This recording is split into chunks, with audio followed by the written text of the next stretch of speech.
Hello my dear friends, good morning. कैसे हैं आप सभी? आई होप आप सभी बहुत अच्छे और अपने एग्ज़ाम की प्रिपरेशन खूब अच्छे से कर रहे हैं। फ्रेंड्स, आज का हमारा टॉपिक है जीवों में जनन। जो जीव होते हैं उनमें जनन किस टाइप से होता है, इसका हमारा आज का टॉपिक है। यानी अलैंगिक जनन की जो विधियाँ होती हैं उन सब के बारे में आज हम पढ़ेंगे, एकदम विस्तारपूर्वक, यानी टॉपिक वाइज पढ़ेंगे। जैसे कि विखंडन क्या होता है, कोशिका विभाजन क्या होता है, खंडन क्या होता है, मुकुलन क्या होता है, बीजाणु, कोर्निया, जैपुलर, कायिक प्रवर्धन, इनके पार्ट कैसे होते हैं, जैसे कि द्विखंडन, बहुखंडन, बहिर्जात, अंतर्जात, चल अचल, प्राकृतिक कायिक प्रवर्धन और कृत्रिम कायिक प्रवर्धन किस टाइप से होते हैं, ये कैसे काम करते हैं। जो इनके बाकी पार्ट जैसे कि जड़ के द्वारा क्या होता है, तने के द्वारा क्या होता है, पत्ती के द्वारा क्या होता है और प्रकंद के द्वारा क्या होता है, इन सब के बारे में आज हम टॉपिक वाइज पढ़ेंगे। तो आज का हमारा टॉपिक है जीवों में जन्म किस प्रकार से होता है। आई होप आप सबको ये अच्छा लगेगा, तो प्लीज़ लाइक शेयर सब्सक्राइब ज़रूर कीजिए। इसके साथ ही फ्रेंड्स, इसकी हमारी एक ई बुक भी है। अगर वो आपको पढ़नी है तो उसकी लिंक आपको डिस्क्रिप्शन बॉक्स में मिल जाएगी। जैसे अगर इससे जुड़े हुए कोई से भी अगर डाउट हो तो ये हमारे नंबर है, इसके ऊपर आप कॉल करके या मैसेज करके पूछ सकते हैं। जैसे कि हमारी हिस्ट्री की भी ई बुक होती है, पॉलिटिकल की, स्टैटिक साइंस की, कंप्यूटर की, फिजिक्स, केमिस्ट्री, यानी इन सब की ई बुक आपको मिल जाएगी। अगर आप चाहो तो इसमें एक बार डेमो क्लास भी ले सकते हो। तो चलिए स्टार्ट करते हैं। जीवन अवधि यानी लाइफ पीरियड क्या होता है, यानी जो जनन होता है इसका लाइफ पीरियड क्या होता है। तो रियल मायने में अगर पूछा जाए तो जनन क्या होता है, किसी जीव का उसके जन्म से लेकर प्राकृतिक मृत्यु तक का जो समय होता है ना, वो होता है जीवन अवधि यानी लाइफ पीरियड। यानी जन्म से लेकर प्राकृतिक तरीके से मृत्यु तक का जो टाइम होता है उसको बोलते हैं लाइफ पीरियड। ये हर इंसान का अलग अलग होता है, यानी किसी की लाइफ में अच्छा होता है, किसी का बुरा होता है, यानी सबका लाइफ टाइम अलग अलग होता है। जैसे कि एक मनुष्य होता है, उसका लाइफ टाइम कितना होता है, 70 से 75 वर्ष का होता है।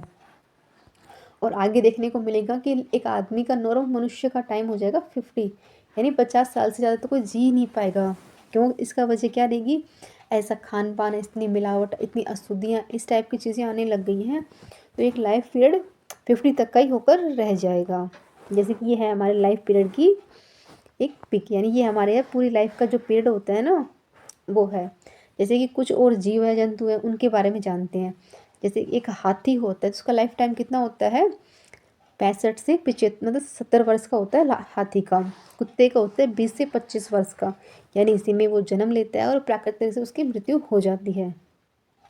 फिर आता है तितली का, तो होता है 1 से 2 वर्ष ही होता है तितली का, सबसे कम ही यही है। फिर आता है गाय का, गाय का होता है 20 से 25 वर्ष का। घोड़े का होता है 50 से 60 वर्ष का। सबसे होता है कछुआ, 100 से 150 वर्ष तक उसका लाइफ टाइम होता है। और कौवा का होता है 15 वर्ष। यानी ये इन सभी जीव जंतुओं का लाइफ टाइम होता है कि ये जितने भी जीव हैं ये इतने साल तक जिंदा रहते हैं, यानी इनकी प्राकृतिक मृत्यु इस टाइम तक ही होती है। नेक्स्ट आते हैं कुछ पौधे। अब लाइफ टाइम तो सबका होता है, इंसान का होता है, जीव का होता है, जंतु का होता है, तो पशु पक्षी पेड़ पौधे सबका होता है। जैसे कि एक गुलाब का फूल होता है, उसका लाइफ टाइम कितना होता है, 6 से 7 वर्ष का ही होता है। फिर आता है केले का फल, जो केले का पेड़ आपने कहीं देखा होगा, तो उसका होता है 25 वर्ष। फिर आता है धान, इसका तो 3-4 महीने होता है, हम फसल को बोते हैं और 3-4 महीने के बाद काट लेते हैं, तो धान का 3-4 महीने होता है। सबसे आता है बरगद, आता है 200 वर्ष। फिर आता है पीपल, 1500 वर्ष। आम का आता है 100 वर्ष और जामुन का आता है 60 वर्ष। अगर अपने लाइफ में कुछ भी करना है ना, तो सबसे इम्पोर्टेंट है एक पीपल का, बरगद का और आम का पेड़ तो ज़रूर लगाना, ताकि लोग उसको देखकर याद करेंगे कि ये पेड़ किसने लगाया था। क्योंकि इनका लाइफ टाइम इतना बड़ा होता है, 1500 वर्ष, यानी कितना टाइम हो गया। अब आता है जनन, जो आज का हमारा टॉपिक है, जीवों में जनन, जिसके बारे में आज हम पढ़ेंगे। लाइफ पीरियड के बारे में बता दिया कैसा होता है, कि कौन इंसान कितने टाइम तक जीता है, किस तरह से लाइफ चलती है, उसके बारे में हमने बता दिया। अब आता है जनन। जनन को रियल मायने में हम क्या बोलते हैं, जनन द्वारा कोई जीवधारी यानी वनस्पति हो, प्राणी हो, कोई भी हो, जीव जंतु पशु पक्षी कोई भी हो, अपने जैसा एक दूसरे जीव को जो जन्म देता है और अपनी जाति में वृद्धि करता है, इसी को ही जनन कहते हैं। यानी अपने समान प्रजाति को जन्म देना और अपनी जाति में वृद्धि करना ही जनन होता है। नेक्स्ट है, जन्म देने की जो क्रिया होती है उसको ही जनन कहते हैं। क्लियर? यानी जो हम जन्म देते हैं इस क्रिया को ही जनन कहा जाता है। जनन का जो अर्थ है वो सिंपल ये हो जाएगा, अपने समान संतान को उत्पन्न करना ही जनन होता है। इसके मैंने तीन तीन आपको बता दी। यानी जनन होता क्या है, चाहे आप कोई से भी याद कर लीजिए, जनन का मतलब यही होता है। आपने कभी सुना है, देखो, इंसान का बच्चा इंसान के जैसा ही होता है, गाय का बच्चा गाय के जैसा ही होता है, भैंस का बच्चा भैंस के जैसा ही होता है, वो इसी प्रकार से होता है। यानी अपने समान जाति को ही उत्पन्न करना ही जनन कहलाता है, और अपनी जाति में वृद्धि करना ही, ये इसका मुख्य उद्देश्य होता है। नेक्स्ट आता है, जनन के उद्देश्य क्या क्या होते हैं। यानी जो जनन जीव होता है उसका एक जैविक क्रिया होती है। यानी जो जनन की क्रिया है ये सजीव क्रिया है, यानी निर्जीव चीज़ों में ये सब नहीं होता है, ओनली फॉर सजीव चीज़ों के अंदर ही ये होता है। तो इसके मुख्य उद्देश्य क्या होंगे, जनन के माध्यम से अपनी जाति में हम निरंतर बनी रहती है, यानी इससे हमारी जो जाति है इसकी मतलब हमेशा बढ़ती रहती है। नेक्स्ट आता है, जीव जनन करते हैं और अपने समान संतान को पैदा करके अपनी संख्या में वृद्धि करते हैं। ये बात भी मैंने आपको बता दी। जनन की विविधता उत्पन्न होती है और उनसे विकास होता है, यानी हर जीव की अलग अलग विभिन्नताएं होती हैं, उनसे उनका विकास होता है। क्लियर। नेक्स्ट आता है, जनन के द्वारा किसी जीव की मृत्यु होने तक उसकी जाति का अस्तित्व बना रहता है। आप सभी को पता होगा कि एक इंसान की लाइफ टाइम क्या होता है, जब तक वो जिंदा होता है तब तक उसकी लाइफ टाइम होती है, उसकी बातचीत होते हैं, नहीं उसका अस्तित्व रहता है, लेकिन मरने के बाद उसका कुछ नहीं होता। आज तो बात होती है लेकिन कल हो जाएगी था। तो यही लाइफ टाइम होती है, यानी जब तक हम जिंदा हैं तब तक हमारा अस्तित्व है, जब हम मर जाएंगे तो हमारा कोई अस्तित्व नहीं है, हमारे बारे में ना कोई बात होगी ना कोई चीत होगी। तो यही एक लाइफ पीरियड का मुख्य उद्देश्य होता है। यानी कोई भी जीव जंतु है जब तक जिंदा है उसका अस्तित्व बना हुआ है, मरने के बाद कुछ भी नहीं है। अब आता है इसकी मेन टॉपिक, जो जनन होता है वो किस प्रकार का होता है। तो जनन होता है 3 टाइप का, यानी फर्स्ट होता है कायिक या वृद्धि जनन, फिर आता है अलैंगिक जनन, फिर आता है लैंगिक जनन। तो यानी इन सब के बारे में हम पढ़ेंगे कि जनन क्या क्या होता है, यानी कायिक जनन क्या होता है, अलैंगिक जनन क्या होता है और लैंगिक जनन क्या होता है। तो उन सब के बारे में हम डीपली अच्छे से पढ़ेंगे। तो फर्स्ट था हमारा कायिक जनन। तो आज का हम पढ़ेंगे कायिक जनन के बारे में। जब किसी पौधे में जड़, तने, पत्ती द्वारा नया पौधा उत्पन्न होता है, यानी किसी भी पेड़ के अंदर जड़ से, तने से, पत्ती से कोई नए पौधे का जन्म दिया जाता है तो उसे बोलते हैं हम कायिक जनन या फिर वृद्धि जनन। आप सभी ने कहीं ना कहीं देखा होगा कि कई कई पेड़ ऐसे होते हैं कि जड़ से भी उनका नया फूल लगने लग जाता है, नया तने से भी एक नई टहनी निकल कर फूल खिलने लग जाता है, और पत्ते से भी एक अलग ही फूल खिलने लगने लगता है। तो इसी को भी बोलते हैं कायिक जनन, यानी ऐसे पौधे कायिक जनन की प्रवृत्ति में आते हैं। नेक्स्ट आता है, नए पौधे का आकारिकी और आनुवंशिक रूप से मातृ पौधे का एकदम समान होता है। यानी जो नया पौधा बन के आएगा वो सेम टू सेम उसके जैसा ही होगा, सिर्फ वो वहाँ से यहाँ से जड़ से, तने से या पत्ती से निकलता ज़रूर है, लेकिन सेम टू सेम उसके जैसा ही होता है, और उसके अंदर गुण होते हैं, यानी उसके अपने मातृ पौधे जैसे एकदम समान गुण होते हैं। नेक्स्ट आता है, मातृ पौधे के जो नए भाग में जो पौधा बनता है उसे ही कायिक प्रवर्धन कहते हैं, जो कि जड़, तना, पत्ती इनमें से कोई भी हो सकता है। यानी ऐसे पौधे जो जड़ से भी निकल सकते हैं, पत्ती से भी निकल सकते हैं और तना से भी निकल सकते हैं, जैसे दिखाया रखा ना, ऐसे जड़ से भी निकल सकते हैं, तना से भी और पत्ती से भी, कहीं से भी ये निकल सकते हैं। समझ में आई बात, कैसे धीरे धीरे धीरे धीरे करके एक नया ग्रोथ हो जाती है। अब आता है जो कायिक जनन होता है वो किस प्रकार के होते हैं, उनके टाइप कितने होते हैं। तो उसके होते हैं फ्रेंड 2 टाइप्स, यानी प्राकृतिक तरीके से होना कुछ और एक कृत्रिम तरीके से। प्राकृतिक का मतलब हो जाएगा एकदम प्रकृति के देन के अकॉर्डिंग होना, और कृत्रिम का मतलब हो जाएगा कि हम हमारे द्वारा कुछ करना चाह रहे हैं। नेक्स्ट अब आता है प्राकृतिक कायिक जनन। जो प्राकृतिक कायिक जनन है वो क्या होता है। प्राकृतिक कायिक जनन तो स्वतः ही, यानी खुद प्रकृति की देन होती है। तो पौधे का रूपांतरित भाग कायिक प्रवर्धन के नए पौधे को जन्म देते हैं, यानी स्वतः ही नए पौधे को जन्म देना ही प्राकृतिक कायिक जनन कहलाता है, यानी प्रकृति की देन से ये होना होता है। समझ में आई बात। अब आता है इसके भी 3 टाइप होते हैं, यानी जड़ के द्वारा हो सकता है, तने के द्वारा हो सकता है और पत्ती के द्वारा हो सकता है। समझ में आया। यानी जो प्राकृतिक कायिक जनन होता है ये जड़ के द्वारा भी हो सकता है, तने के द्वारा और पत्ती के द्वारा। अगर जड़ के द्वारा होगा तो किसके होगा, जैसे कि शकरकंद हो गई, पलवल हो गई, इन सब हो, जैसे कोई पौधा जड़ से द्वारा नए पौधे को जन्म देता है तो वो हो जाएगा जड़ के द्वारा। तने से मैंने अभी बताया कि तने के अंदर से एक नई टहनी निकल कर के अलग ही फूल बन जाता है, यानी जैसे कि अदरक हो गई, हल्दी हो गई, आलू हो गया, ये होते हैं तन के द्वारा। अब पत्ती के द्वारा बात की जाए तो कोई भी ऐसा पौधा जो पत्ती के द्वारा नया पौधा उत्पन्न कर लेता है तो उसे बोलते हैं पत्ती के द्वारा कायिक जनन, यानी इसमें अजूबा बिगोनिया के पौधे आते हैं। अब आता है पार्ट नंबर सेकंड। अब सेकंड पार्ट क्या बोलता है, कृत्रिम कायिक जनन। जो कृत्रिम कायिक जनन है ये क्या होता है, यानी इस जन्म में क्या होता है, मनुष्य द्वारा विभिन्न तरीके से कराया जाता है। यानी बोला ना, इसको हम अपने तरीके से करवाते हैं, इसमें प्रकृति का कोई सपोर्ट नहीं होता। ये इंसान के ऊपर डिपेंड करता है कि वो किस टाइप से करवाना चाहते हैं। इस तरह के जो जनन होते हैं जो मनुष्य के द्वारा कराए जाते हैं उनको कृत्रिम कायिक जनन कहते हैं। जैसे कि किसी टहनी को हम उसको काट के उसके बीच में नई टहनी लगा देंगे तो उसको कुछ टाइम के लिए कर देंगे ऐसा, तो वो एकदम से नए पेड़ का आकार ले लेगा। यानी जैसे जड़ के द्वारा कराना चाहे तो हम जड़ के द्वारा भी कर सकते हैं, टहनी के द्वारा तो टहनी के द्वारा, और करें तन के द्वारा तो तन के द्वारा भी उसमें कर सकते हैं। क्लियर। अब आता है जो कृत्रिम कायिक जनन है उसकी किस प्रकार से बांटा गया है।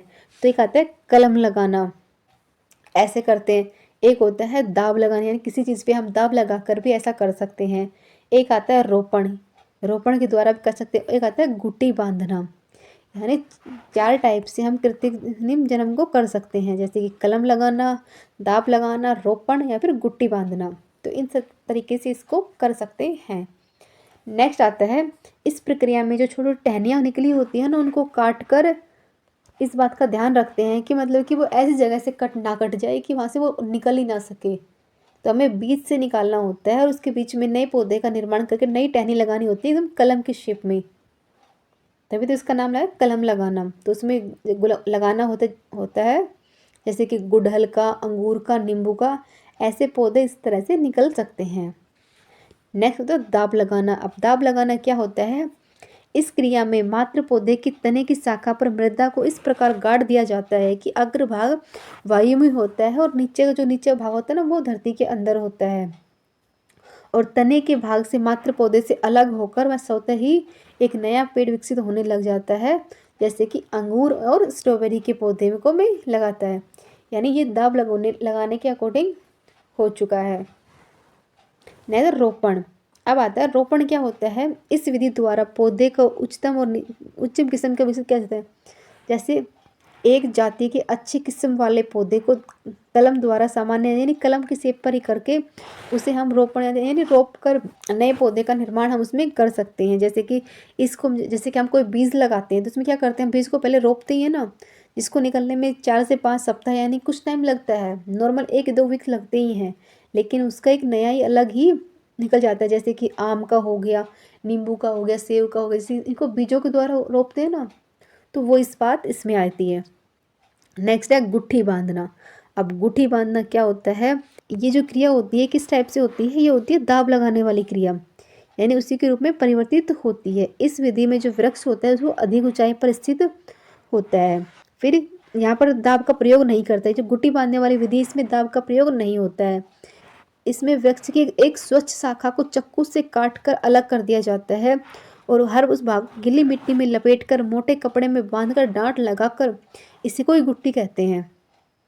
और कुछ दिनों पश्चात वह अपने अपने आप में ही एक जड़ निकलने लग जाती है, और जड़ निकलने के बाद उसे हम पीछे की शाखा में लगाकर नए पौधे का विकास कर सकते हैं, जैसे कि लीची, नींबू आदि में यह विधि अपनाई जाती है। तो समझ में आया कि कौन से फल में कौन सी विधि लगाई जाती है। जैसे कि दाब लगाने वाली अंगूर और स्ट्रॉबेरी में यूज़ होती है, रोपण वाली आम, नींबू, सेब में यूज़ होती है, और गुट्टी बांधने वाली लीची और नींबू में के अंदर ये अपनाई जाती है।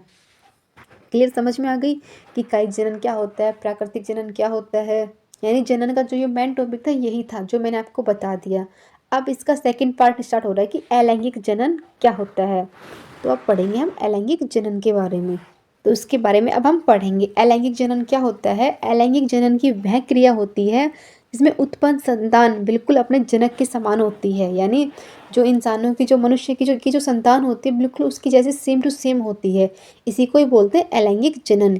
यानी बिल्कुल ही अपने माता पिता के समान संतान को उत्पन्न करना ही होता है अलैंगिक जनन।